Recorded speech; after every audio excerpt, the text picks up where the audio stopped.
Hi, thanks for joining Nador and me for a walk around the local fields. Now it's been raining and you've seen from the last set of videos I've been making the most of training, trotting up and down the road with the more experienced horses, puddle training, mud training. It's all good. So today I just thought, there's a funny thing that happens for people that train horses. We get in sort of I'm going to say a habit of riding all the horses and being connected and present and all that, but this horse probably is going to stay with me until the end of his life, and I have to remember also to just go out and experience my horse and to just have the joy of riding a horse, having the privilege of owning and being part of all these amazing beings' lives, and to just also work on that for not only selfishly for myself, but probably for the horse. He probably wonders sometimes where I go when I'm busy training all the horses that I have. And it's not as many as I used to train, but 6 in a day is still very, very cool, but it's a little bit of a list. So I decided today I am getting on my horse and I am going for a walk around. And I have kind of a theme today with all the horses. They all got new shoes and their feet trimmed, so I'm just walking today. And I'm working on just the subtlety of their jaw and position of their throat latch and their neck and their poll while I'm moving about. I'm kind of getting ready for the next layer of horse training for everybody. I've been working primarily the last couple of months on just the stream of energy, the connection inside their body with kind of minimal influence of their exterior body. And now I'm looking at starting to fine-tune more their connection. And I know with Nador, he has kind of an interesting history. He was bought, I think I talked about in the early videos, but I bought him as a potentially a horse to do maybe Grand Prix on. It's kind of a fancy moving horse, not overly fancy, something that was in my budget, and just kind of a cool horse. But it turned out he must have had some major wreck as a foal, and when he got vetted, he passed all the neurologic and all the flexions, and his x-rays look good, but he has like a dent on the right side of his hip that has shown up as he's increased his muscling. And so he had a lot of pain in that area, and it's been quite a journey with the body workers. So what's interesting now is if he gets a little wound up, you don't see it because the adrenaline overcomes the mechanics.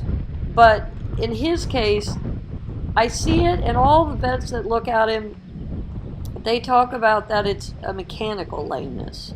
Now for me, the fact that he looks unlevel is a lameness, but they say because there isn't quote-unquote pain related to it, it's not a real lameness. But anyway, I think I talked about all this before, but it's something I look at every day with him. And then to find that fracture in C6 that he probably did as a yearling had affected his left shoulder.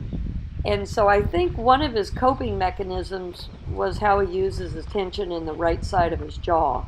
And so I've been focusing, it's kind of this year's theme. I think 2019 is the theme is looking at his jaw contraction and how it sets up that signature through the rest of his body. So when I come out here, he's a little fresh. It's the end of the day. Haven't been out walking around. He's a kind of a fear-based horse. And it's kind of amazing actually when you look at the videos of him trotting down the road with cars passing and trucks and all that he's so good. But he really is a fear-based horse. You can ask Andrea. She babysat him while he was in Hungary, and he's kind of a big baby, but endearing. So we're always looking at that piece. And anyway, so I'm out walking. I'm kind of, as a rider, I'm always a student of the horse. And so this thing that I'm fascinated by in the horse's contraction in the jaw, I don't ride with nose bands or anything, is their emotional connection to that. Like we clench or we do things too when we get nervous. It's a big, big deal. So I kind of like days like today where I'm walking everybody and studying everybody. Look, he's got to deal with the wet ground going by the wet beside him. This horse, when he first came, to step on anything wet was absolutely terrifying. So all the training you see me doing with Juan or Claire or all the others, I have done that. I mean, this horse can leap. He's half lippets on her. He can leap in the air like nobody's business. So when I was in Colorado trying to work on stream crossings and little things like that, there were times I was on his neck. And luckily, because he knows me, I am so lucky I did not get bucked off or something else, because he is so powerful, and when he leaps in the air, he's smooth, but it is like being on a rocket. And so when he would get all, bunched up like horses do to go over a stream, I never in my wildest imagination expected the leap to be that profound. So yes, I was in front of the saddle on his neck a few times, and he was wondering what the heck I was doing there. But because he's used to wearing his human named Sue, he was quite polite about all of it. So again, the journey just never stops, and I have to have humor about all of it. Now, what's really cool is I went out riding with Marie, and her horses swim and are amazing, and we had this pond we could take the horses to. So by the end of last summer, he was literally going in the water, almost wanting to swim, but I didn't let him, and splashing and just having a ball. So I know everything is possible, and it'll be interesting. I think I'll be taking him back to Colorado with me this year, how he does with that. So I didn't train on him around the puddles around the ranch this season, but I know that when I go out riding like this, everything is possible. The rains have been here, so I may run into a deep puddle while I'm walking. Haven't been down this road in probably a year, and so again, just looking at his mental ability to adapt to the environment, take on all the differences. Isn't it cool though? Again, I always feel like I'm riding in Jurassic Park when I'm in these sacred date groves. They're just amazing. I mean, it's so special, and I just love them. They're amazing. And so as we wander down here, I'm just kind of, feeling him. And again, he's a really powerful horse. I've started cantering him around the fields again. Sometimes I just go, oh my gosh, I'm so glad that he gets excited now, but he's manageable. It's fun though. Gotta have horse humor in our lives. Oh, look at this. I just was talking about puddles, and now we have puddles. So this is great. How is he going to deal with all this? Look at him. He is so worried about things on the ground. Probably what makes him a good jumper is he's learned he's going to jump. Look at this. See what happens. This may be a leap. Hopefully not. Oh, good stepping. This is good. I even used the words over the summer. I mean, really, it was amazing how he can leap. And I attribute that to the Lipizzaner breeding. I even used the word step, and things like that.